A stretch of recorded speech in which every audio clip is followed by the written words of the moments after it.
Good morning. আমার নতুন একটা ব্লগে সবাইকে অনেক অনেক স্বাগত। আজকে মঙ্গলবার, আজকে মামামের স্কুল আছে, তাই আজকে যথারীতি সকাল সকাল উঠে ব্রাশ করে আগে ঘরদোরগুলো একটু ঝাড় দিয়ে নিচ্ছিলাম। তারপরে নিচে গিয়ে ব্রেকফাস্টের জন্য অ্যারেঞ্জমেন্ট করতে হবে। এখন মোটামুটি 7টার মতো বাজে, সবাই এখন ঘুমোচ্ছে। আগের দিন রাত করে প্রতিদিনই ভাবি জানো তো যে আবার কালকে সকালবেলা উঠতে হবে, কিন্তু সকালবেলা যে কোথা থেকে এনার্জি পেয়ে যাই ওঠার, আর তারপর যে স্পিডে কাজ করি আমি নিজেও অবাক হয়ে যাই যে এত স্পিডে কাজ করছি। যাই হোক, সকালবেলা ব্রেকফাস্টের জন্য পরোটা আর আলুর তরকারি করে নিয়েছিলাম। আর আগের দিন রাত্রেবেলায় আমি মাম্মামের সমস্ত স্কুল ড্রেসগুলো গুছিয়ে রেখে দিয়েছিলাম, যাতে সকালবেলা তাড়াহুড়োর মধ্যে অসুবিধে না হয়। আমরা মায়েরা সারাদিন যতই খাটাখাটনি করি না কেন, কোথা থেকে যেন একটা আলাদাই শক্তি পেয়ে যাই নিজের বাচ্চার জন্য কাজ করার সময়। যাই হোক, আমার হাতের কাজগুলো সব শেষ করে নিয়ে মাম্মামকে টেনে উঠিয়ে নিয়েছি। ও বেচারি সকালবেলা ঘুম থেকে উঠতে মানে খুবই কষ্ট হয় ওর। তারপর ওকে স্নান করতে দিয়ে এসে আমি ছাদে চলে এলাম যে ও ঠাকুর দেবে, তাই ওর জন্য কয়েকটা ফুল তুলে নিয়ে যাই। আর জানো তো, আমার প্রত্যেক দিন এই সকালবেলাটা ছাদে আসতে এত ভালো লাগে, কিন্তু ছাদে এসে গাছগুলোকে একটু ভালো করে দেখব সেই সময়টুকু পাই না। কিন্তু যেদিন ছুটি থাকে সেদিন একটু ঘুরে ফিরে কোন গাছে কোন ফুলটা হয়েছে, কোথায় কুড়ি এসছে, এগুলো দেখতে আমার বেশ ভালো লাগে। তো আরও কয়েকটা গাছ লাগানোর ইচ্ছে আছে, দেখি নার্সারিতে গিয়ে কয়েকটা চারা নিয়ে আসবো। আর এই যে মামামের স্নান করা হয়ে গেছে, ওকে ফুলগুলো এনে দিয়েছিলাম, ও সুন্দর করে ঠাকুরকে সাজিয়ে ঠাকুরকে সেবা দিচ্ছে। আর মামামকে আমি স্কুলে খাইয়ে পাঠাই ভাত। তা ভাতের সাথে না আমি শুধু ভাত দিই না, ভাতের সাথে একটু মসুর ডাল, আলু, ডিম এগুলো দিয়ে সেদ্ধ করে দিলে বেশ ভালো লাগে। শুধু ভাতটা খেতে অতটা টেস্ট হয় না, কিন্তু একটু মসুর ডাল যদি ওর মধ্যে মিক্সড করে দিই তাহলে ওটা একটু খেতে, এই যে মোটামুটি 7 ঘন্টার জন্য মামাম চলে গেল। আর আমি স্নান টান করে নিয়েছি। তারপর আজকে যেহেতু মঙ্গলবার, বজরংবলীর কাপড় সমস্ত চেঞ্জ করব, তার সাথে ভাবলাম যে রাধাকৃষ্ণের কাপড়টাও চেঞ্জ করেই দিই।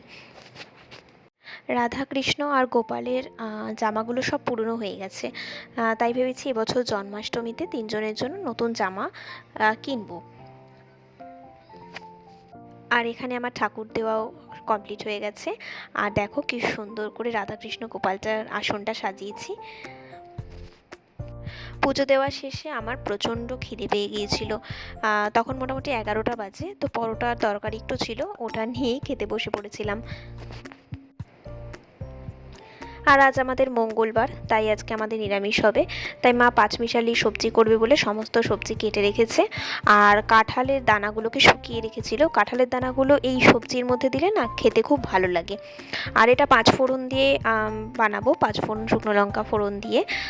আর এখানে আমি মিক্সির মধ্যে আদা আর পাকা যে লঙ্কাগুলো হয় লাল লাল, সেই লঙ্কাগুলো বেটে নিয়েছিলাম, তাহলে কালারটাও ভালো হয় আর খেতেও অতটা ঝাল হয় না। আর এদিকে কচুরলতি রান্না করব। কচুরলতিটা আমরা সাধারণত পেঁয়াজ রসুন দিয়ে খাই, কিন্তু নিরামিষের দিনে আমি কচুরলতিটাকে ওই নারকেল বাটা আর তার সাথে সর্ষে বাটা দিয়ে একসঙ্গে মিক্সিতে পেস্ট করে তারপর কচুরলতিটাকে রান্না করি। জানো তো, এভাবে কচুরলতিটা খেতে কিন্তু অসম্ভব সুন্দর হয়।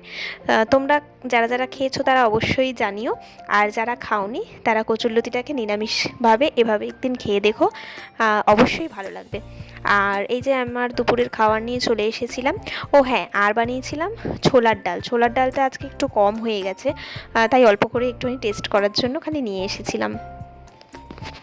ঘড়ির কাঁটায় এখন 4:20 বাজে।